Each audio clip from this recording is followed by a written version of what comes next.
Hello beauties, this is Sudesh here. So हमने इस season से डिसाइड किया है कि ऑलमोस्ट हमारे जितने भी जो हमारा गांव है और गांव में जितने भी हमारे फार्म्स है एंड ट्रीज़ है, मतलब जैसे मतलब खेती है, ये सबको रिजर्व करना है।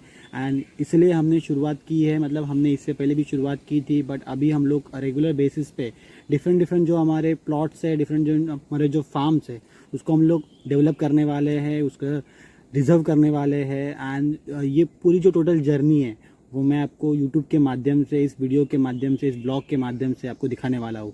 तो आज मैं ऐसे ही हमारे एक प्लॉट पे आया हुआ हूँ, जो हमारा नारियल और सुपारी का जो बाग है वहाँ पर मैं आया हुआ हूँ। तो मैं आपको थोड़ा दिखाना चाहता हूँ कि ये हमारा कैसा एरिया है और कैसे हमने इसको डेवलप किया हुआ है। तो थोड़ा सा आप वीडियो के साथ बने रहिए और मैं आपको दिखाना चाहूँगा कि ये प्लॉट कैसा है, यहाँ पर क्या क्या है, और मैं सब कुछ चीज़ आपको दिखाने वाला हूँ।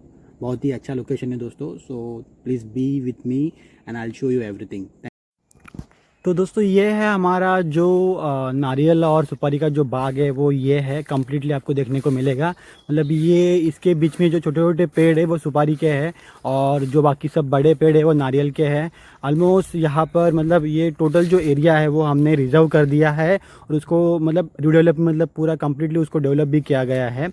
एंड आप देख सकते हो कि इसमें सुपारी के पेड़ जो है वो बीच में है एंड जो नारियल के पेड़ है वो साइड साइड में लगाए हुए हैं। इस लोकेशन की एक खास बात यह है कि इस लोकेशन के साथ में ही नदी भी है, जिसकी वजह से जो पानी का प्रॉब्लम रहता है, खास करके बिकॉज नारियल के पेड़ और सुपारी के पेड़ को पानी की बहुत ज़रूरत रहती है। कम्प्लीटली उनको पानी चाहिए रहता है बिकॉज जो पानी का रिजर्वेशन होता है वो बहुत ज़्यादा होता है इन सभी पेड़ों में। तो ये जो एरिया है इसके साइड में ही आपको कम्प्लीटली नदी मिलती है, जो मतलब जब तक मतलब हम लोगों को, जब तक हमारा बारिश का सीज़न आता है तब तक वो पानी यहाँ पर मिल जाता है। तो पानी का सोर्स जो है वो बहुत ही अच्छा है। आप देख सकते हो कि ये जो नदी है वो नदी बह रही है एंड नदी के साइड में ही आपको ये जो हमारा पूरा जो है वो बगीचा यहाँ पर है। आप देख सकते हो कि नारियल भी अभी लग रहे हैं और दोनों साइड, नदी के दोनों ही साइड पे ये जो नदी है, नदी बह रही है बीच में, उस साइड में भी किसी का बगीचा है, जो हमारे साथ में रहते हैं उनका भी ये बगीचा है। और ये जो एरिया है वो हमारा एरिया है। और यहाँ पर हमने अभी मतलब हम लोग एक स्टेप हमने आगे ले लिया कि हमने यहाँ पर इलेक्ट्रिक मीटर भी लिया हुआ है, ताकि जो पहले हम लोग मतलब बकेट से पानी लेके यहाँ पर डाला जाता था, बट अभी हमने यहाँ पर एक स्पेसिफिकली जो इस एरिया के लिए बस पानी देने के लिए, ये जो आप देख सकते हो कि ये जो एरिया है इसके अंदर मीटर लगाया हुआ है, ताकि जो पानी है इसको पूरा कम्प्लीटली मिले। और पानी की विदाउट पानी के ये झाड़ जो है वो नहीं मतलब जी सकते हैं, बिकॉज उनको पानी की बहुत ज़रूरत होती है।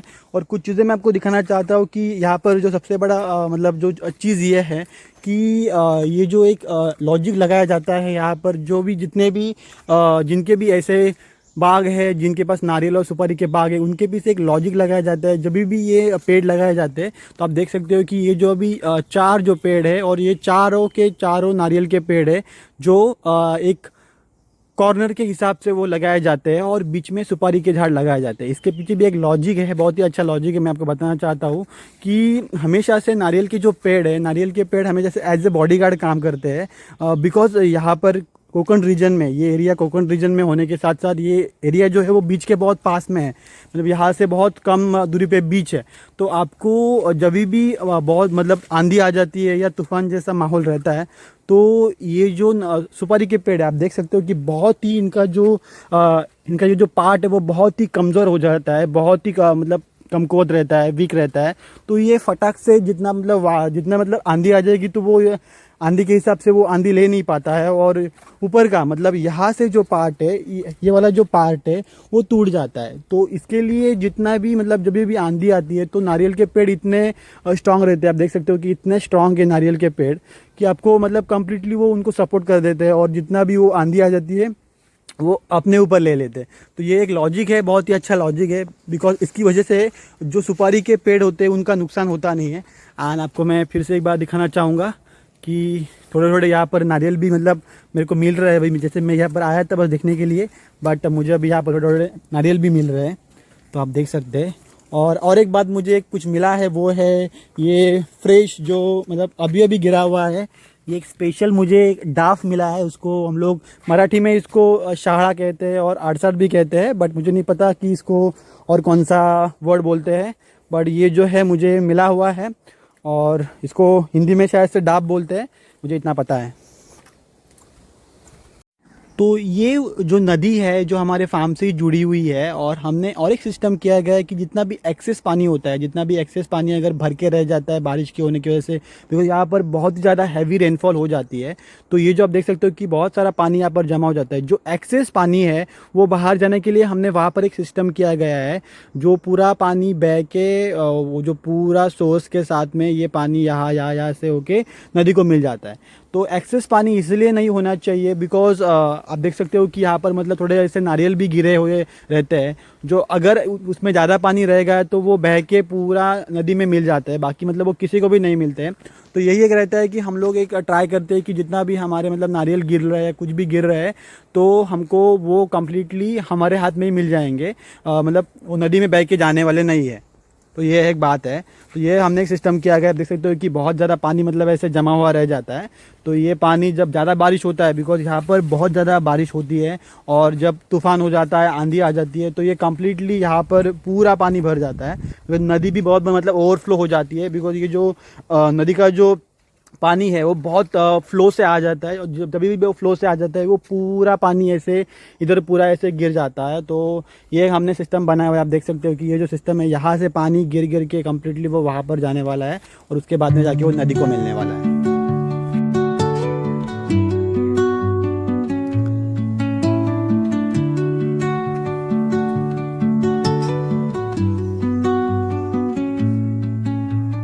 Under the boughs where the shadows play, the wind hums songs at the break of day, whispering pines, secrets untold, carrying tales only the forest holds. Moonlight spills through the velvet dark, etching patterns. सो ये कुछ हमारे सुपारी के पेड़ है जो मतलब बड़े हो चुके हैं और उसमें सुपारी भी लग रही है। आप देख सकते हो कि ये अभी पूरा ग्रीन है, उसको एक 3-4 महीने का टाइम लगेगा टू गेट द मैच्योर। थोड़ा उसमें टाइम होने के बाद में ये उसके जो कलर है वो ऑरेंज हो जाएगा, तो मतलब ये पक्के हो जाएंगे और उसके बाद में वो सूखने को हम लोग निकाल भी सकते हैं। सो मुझे अभी बहुत सारे यहाँ पर नारियल जो है वो मतलब पेड़ से गिरे हुए देखने को मिल रहे हैं, तो मैं अभी उन सभी को एक साथ में रखने वाला हूँ और बाद में देखते हैं, मैं अंकल को बोल के ये सभी नारियल हम लोग घर लेके जाएंगे। और बहुत सारे मेरे को ऐसे देखने को मिल रहा है बहुत सारे जगह पे। सो मुझे और एक नारियल मिला है, इसमें आप देख सकते हो कि ये पूरा खाया हुआ है और जो ऊपर जो पेड़ पे पूरा उसको खा के कम्प्लीटली उसको कंप्लीट खा के ऐसे फेंक दिया हुआ है। ऐसा लग रहा है कि ये फ्रेश है, बट उसको ऑलरेडी खा दिया है। तो मैं अभी उसको एक साइड में रख दे रहा हूँ ताकि कोई और मतलब उसको कलेक्ट ना करे। तो मैं उसको इधर अभी एक साइड पे रख दे रहा हूँ, बाद में इसको देख। तो थोड़ा सा बारिश भी अभी हो रहा है, तो मेरा थोड़ा सा जितना मैं काम करने के लिए यहाँ पर आया था आज, तो वो थोड़ा मेरा काम अभी रुक गया है। आप देख सकते हो कि बारिश बहुत ही हो रहा है इधर अभी, तो कम्प्लीटली ये पूरा जो एरिया है जिसमें पानी गिर रहा है हर जगह से। तो शूटिंग भी मैं ज़्यादा मैं कर नहीं पा रहा हूँ, बट मैं जितना हो सके उतना मैंने आपको मैं दिखा रहा हूँ जो हमारा फार्म है वो। तो अभी मैं यहाँ पर नारियल जो है वो कलेक्ट कर रहा हूँ, एंड ये नारियल हम लोग मतलब हमने एक यहाँ पर पोती भी लेके आए हैं, इसमें डाल के हम लोग वो लेके जाने वाले हैं।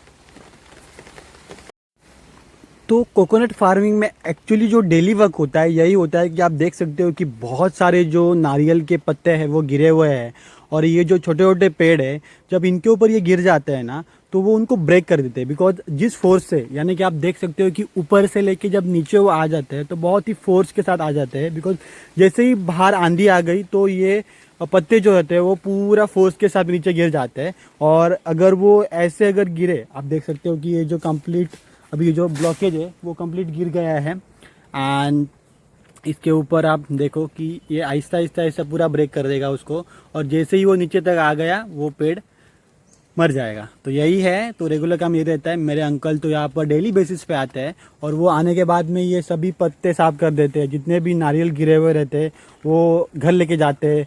तो अभी मैं ये आज करने वाला हूँ सब कुछ चीज़ें, बिकॉज अभी अंकल तो लेट आने वाले हैं। तो मैं यहाँ पर अभी जितने भी सब ये पत्ते हैं वो साफ़ करने वाला हूँ, एंड उसके बाद में जो नारियल मैं यहाँ पर सबके साथ में मतलब रखने वाला हूँ, बाद में वो आके यहाँ पर लेके जाएंगे।